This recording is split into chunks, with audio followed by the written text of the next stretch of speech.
Mic is on.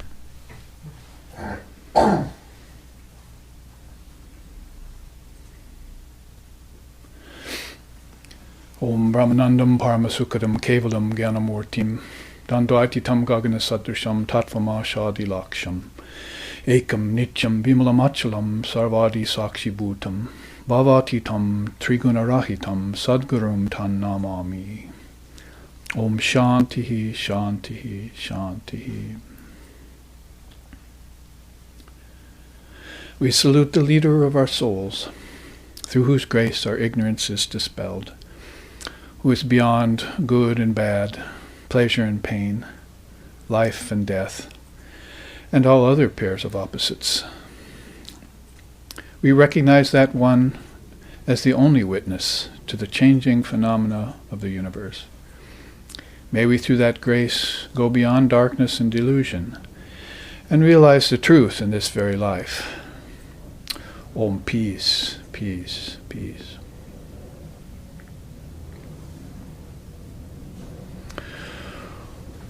Om Sahana, Om Sahana Vavatu, Sahano Bhunaktu, Sahaviryam Karva Vahai, Tejasvi Navaditamastu, Ma Vidvishovahai. Om Shanti Shanti Shanti. May Brahman, the reality, protect us. May Brahman sustain us. May Brahman illumine our thinking process. May we not find fault with each other, with the world, or with the teachings. And may what we study be a source of inspiration to us eternally. Om peace, peace, peace. May peace be unto us, and may peace be unto all. Om Hari Om.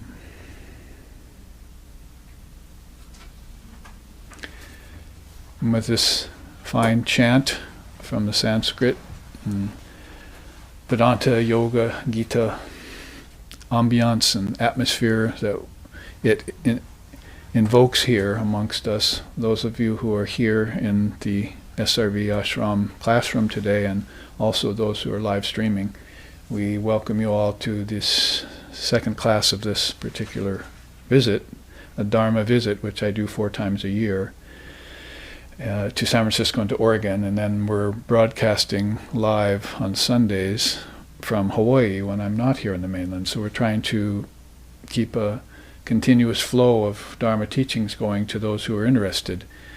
To those who aren't interested, we hope that eventually they will become interested if they've found religion in its present state today to be inadequate to fulfill them, or even inadequate to remove their sufferings and miseries, particularly at the mental level, because if the mental level is good, the body will be healthy.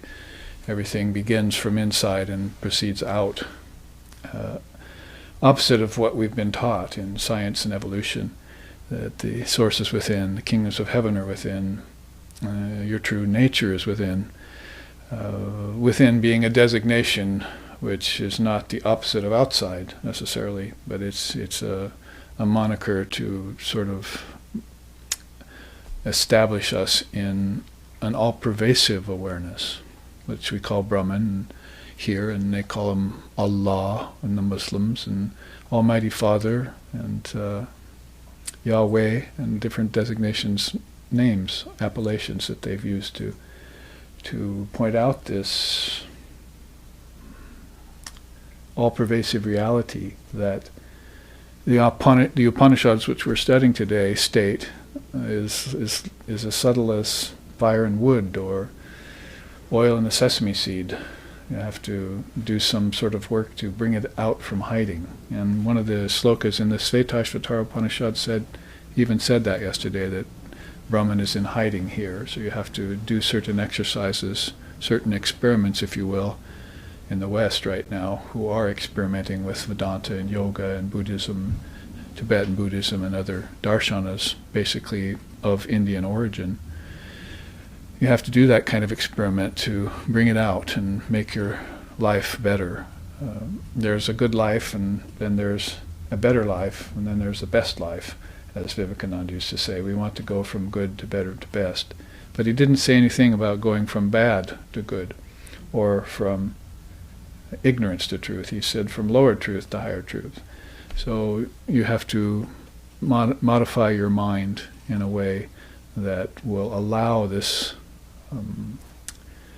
alchemy, or this transformation, to take place. And as that deepens in you, then if thine eye be single, you should know the truth. This chakra, this third eye chakra that Kundalini system of India talks about, will open, and you'll begin to see that Brahman everywhere. It won't be in hiding anymore. It'll be, in fact, the only thing that you see. They asked Swami Vivekananda when he came to the West, have you seen God? He said, I've seen nothing but God ever since I opened my eyes. And so have you. Or neither have you, however you put that. And in other words, you've also seen nothing but God ever since you opened your eyes. But unlike Swami Vivekananda, who opened all three of his, we've only opened two, you see.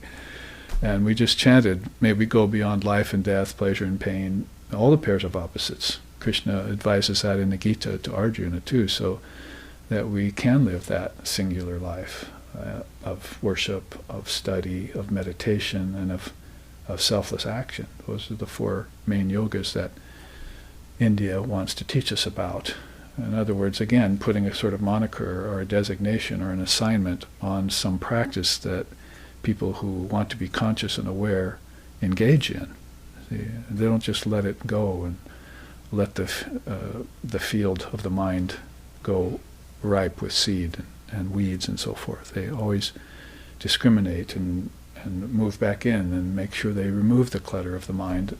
Meditation every day, really best for seeing God, perceiving God within you, but a secondary aid or benefit to meditation every day is so that you can even the playing field, so that karmas don't accumulate over weeks or months and years. And that's particularly true in the family.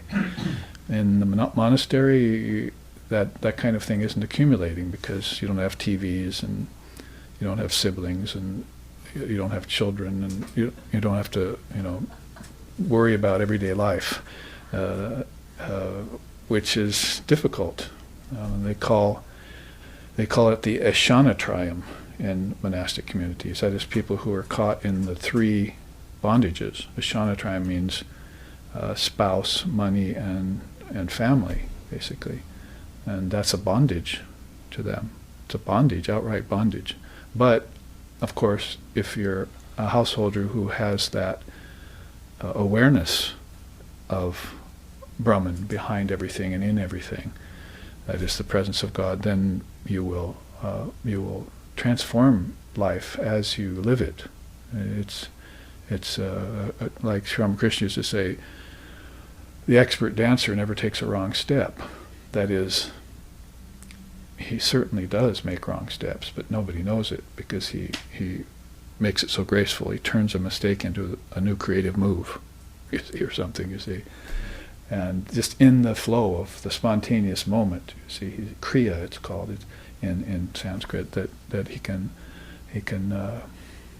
pull it off like that. And so a householder who's adept, a yogi and yogini householders, whether they have children or not, are constantly doing that moment by moment transformation that keeps them on the upper crust of Maya. They're floating on Maya. They're not down in Maya, in the ocean of Maya, drowning all the time, which you see so many people doing. So it's a great art. It's a spiritual art, and it has to be practiced. And then when it's attained, you can coast with it. The sailor puts out to the ocean, and 5 miles offshore he encounters a storm, so he has to trim the sail, he has to bail for his life. Then the storm passes, he puts the sail back up, puts some tobacco in his pipe, puts the rudder on automatic, and leans back and watches the stars while he smokes, you see. He's in bliss. So that's Sri Ramakrishna's story about how spiritual life at first is so difficult, how to learn that art and keep yourself afloat without drowning. But then once you learn the art, you live in peace And that peace, which Holy Mother, Sri Sharda Devi, said was the main thing you needed to attain, that you couldn't attain anything else without peace of mind first. People are trying to gain things with an erratic mind, and they get erratic results. Like the gunas we saw yesterday, that chart we studied, if you were here with me yesterday, tamas and rajas. You do actions in tamas and rajas, slothful and restlessness, then the things that come back to you will come back to you in the form of restlessness and slothfulness. It's just tit for tat. So learn to do everything in balance, and then you'll have that kind of return coming to you all the time, and you can float then on the waters of existence. And what to speak of peace? You can eventually then attain the peace that passeth all understanding. I had to practice saying that word because the word passeth, you see, it's so difficult to say, you see. So sometimes they just say passes, if that's English, but passeth, you see. Just like that, you have to practice spiritual life. So you don't sound silly in front of others or look silly in front of others. So we want to then today get started back into the same pull ourselves up to that same atmosphere that we were in yesterday and continue to take the Dharma teachings. Before I get into it, I should make an announcement that we had some technical difficulties yesterday, but you can these classes get uploaded eventually.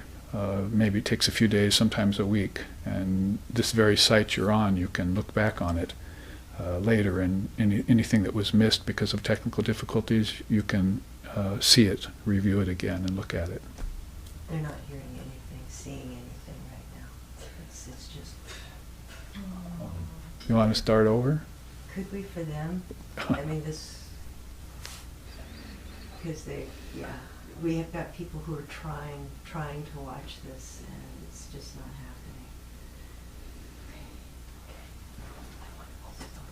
happening. It was a great intro. I can do it.